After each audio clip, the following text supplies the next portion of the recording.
Welcome back to Porter-Pedia, everyone. This is our ongoing deep dive where we really try to pull back the curtain on the world of Cole Porter. Today, we're getting to something really fascinating, his lyrics. We're calling this one a mosaic of rhyme, the poetic architecture of Cole Porter. So our mission today is to look beyond those amazing melodies, the wit everyone loves, and explore Porter as, well, a literary craftsman, a master of language, rhythm, imagery. We're using the source material you shared as our guide, and I want to see how he built his lyrics, almost like an architect, right, with words. Because here's the thing, Porter wasn't just like a naturally clever songwriter. He was a serious student of language. And understanding that makes even the sort of academic stuff behind it really interesting, surprisingly so.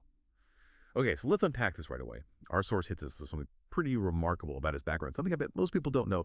He didn't just magically have this lyrical gift, did he? There was some real groundwork. No, not at all. And that's what's really fascinating here. He actually had this incredibly formal, really extensive literary education. Our research mentions he acquired this, well, huge literary toolkit through courses in Latin, Greek, French, English, Lit, all at Worcester Academy. And this wasn't just skimming the surface. He got a really deep understanding of prosody, poetic, rhythm and form and all that figurative language stuff, similes, metaphors, metonymy, the works.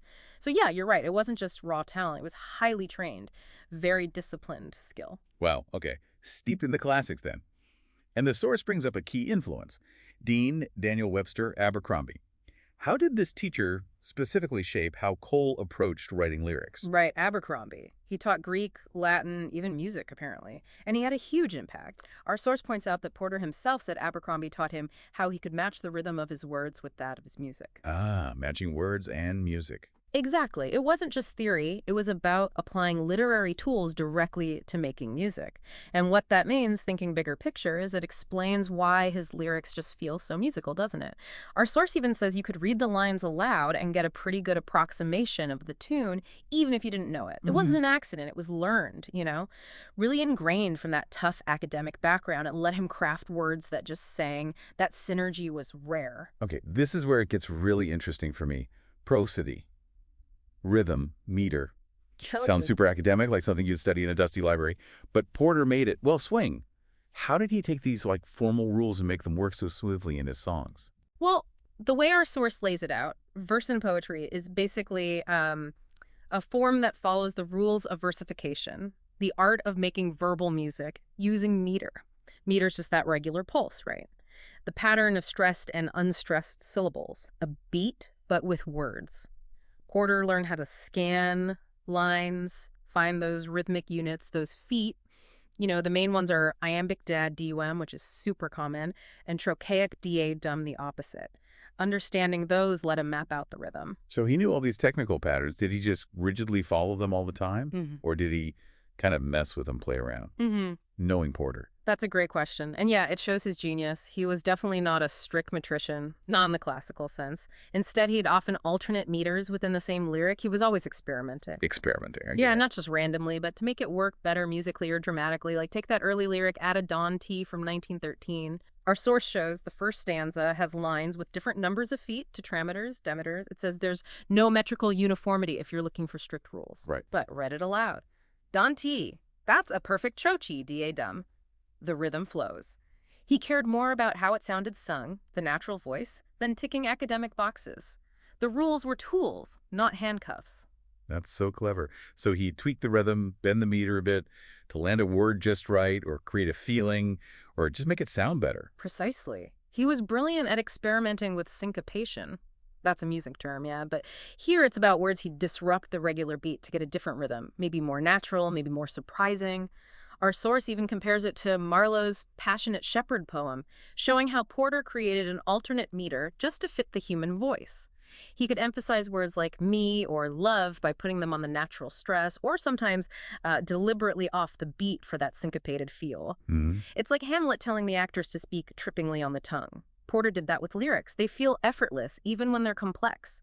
And that connects to his use of inversions, too, flipping the usual word order. He did that a lot, especially in Kiss Me, Kate. Lines like, a group of strolling players are we. Instead of, we are a group. Exactly. Or, I hate men, though roosters they, I will not play the hen. It's unusual, right? It grabs your attention, adds a bit of flair, and sometimes creates just the right formal or dramatic tone for the moment. Makes you listen harder. Okay, moving on from rhythm. Porter was also this amazing painter with words, using all kinds of figurative language. Our source really digs into this. What were some of his go-to rhetorical tricks, the things that made his lyrics just pop off of the page or out of the speaker? Well, connecting it back, he used figurative language freely. He really got how it could dress nature, as Alexander Pope said, how it adds layers, richness. He had a whole bag of tricks and used them with real wit and accuracy. Okay, so one favorite was definitely alliteration. Repeating those initial consonant sounds, it just sounds pleasing, adds a musical texture. Our source gives examples like deuced, dull and deadly from My Housebud on the Thames, or that great rounding sounding bounding from Cora, and you can't forget, do that voodoo that you do so well from 50 Million Frenchmen. It's catchy because it sounds good. Right, the sound itself hooks you. Then there's anaphora. That's repeating a word or phrase right at the start of lines or clauses that follow each other. It builds emphasis, creates this really strong rhythm. Our source mentions what love is, repeated in Paranoia. Or how in Let's Not Talk About Love, so many lines start with let's. Yeah, I can hear that. And the classic is I love Paris, right? The first 5 lines of the refrain all start with the title, bang, bang, bang, drives the point home. Simple, but so effective. He was also a master of antithesis. Putting contrasting ideas or words side by side highlights the opposites. Our source has great examples like, you bill and coo, you fret and stew from When a Body's in Love. Ah, love that. Or the starker, the young fall, the old fall from the Battle of Paris. It's not just cleverness. It lets him capture complex feelings or ideas quickly, creating tension or humor through that contrast. And Porter apparently really liked epanelepsis. Now that's a fancy word. Yeah, what's that one? It's when you repeat the same word or phrase at the beginning and the end of a line or clause. Kind of like bookends, like in Nobody's Chasing Me, you get the leopard's chasing the leopard or the llama's chasing the llama. Oh, right, it's sort of circular. Exactly. Playful, memorable, gives the line a very distinct feel. This all leads perfectly into his famous wordplay. Our source calls it paranomasia. Yeah? He's like a language alchemist, wasn't he? Mixing words for new meanings, just pure fun sometimes. Totally. Yeah. Alchemes is a good word for it. And one technique he excelled at, which often ties into his humor, was double entendre.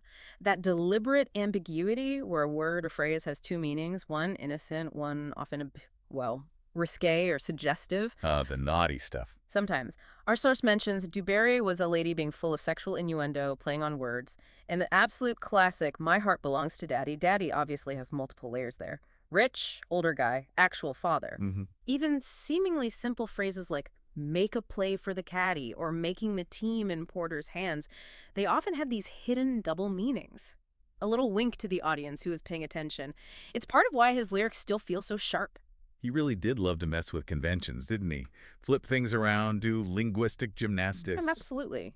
He used anti-metabole. That's where you repeat words, but in reverse grammatical order. Our source has that brilliant example with country first as a subject, then object, about the Pilgrims. Instead of landing on Plymouth Rock would land on them. Wow, that is sophisticated. Isn't it? It shows such a deep grasp of sentence structure and a really sharp, ironic wit. Makes you stop and just admire the construction. And what about playing with the actual sounds inside words? Sometimes changing them just to make a rhyme click or a line scan better. He wasn't scared to bend pronunciation, was he? Not one bit. That's syncope. Deliberately dropping syllables inside a word, often for rhythm or to force a rhyme. Think of writing ofen for open or another for another, like in Kiss Me Kate. Oh, okay, I see. He'd even use it to make seemingly impossible rhymes work, like rhyming can with Michigan or Anglican. It just shows he prioritized the sound, the lyrical effect, over being a dictionary pedant. And yes, he definitely used deliberate mispronunciations sometimes, often for comedy. Brush Up Your Shakespeare is famous for it, right? Rhyming Othello with fella. Or Cleopatra with flatterer. Yeah, exactly. It's all part of the charm, the wit, his complete command over language for his own artistic ends. He also used anastrophe really skillfully. That's the inversion of normal word order we touched on earlier. Our source contrasts that Bible verse, Luke 16:3, to dig I am not able, to beg I am ashamed. with how inversion works, just to show the idea. Porter used it a lot, not just for show, but often to keep the meter right, or to give a line a certain dramatic weight or formal feel, like, not have these eyes by greener hills been soothed in all my wanderings. Which just means my eyes haven't been soothed. Right, but the inverted way sounds more elevated, maybe a bit old-fashioned or poetic. It's a conscious choice. Okay, so all these techniques, all this playing with words and rhythm, it all funnels into his most famous poetic architecture, his incredible rhymes. How did he build these complex mosaics of rhyme that our source talks about? Well, what's crystal clear from the research is that his rhyming was anything but accidental.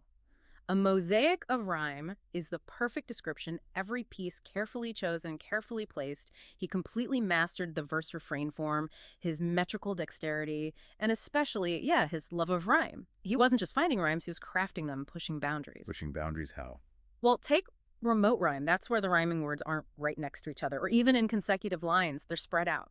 Our source gives an example where Llewellyn, in one line, ends up rhyming with you, maybe 14 lines later, and then do 5 lines after that, and maybe spoon even later. Whoa, that requires paying attention. Exactly. It's like a long-distance call and response. It builds anticipation, rewards the listener, it's playful, and his use of internal rhyme, rhymes within a single line or between 2 parts of consecutive lines, was just exceptional.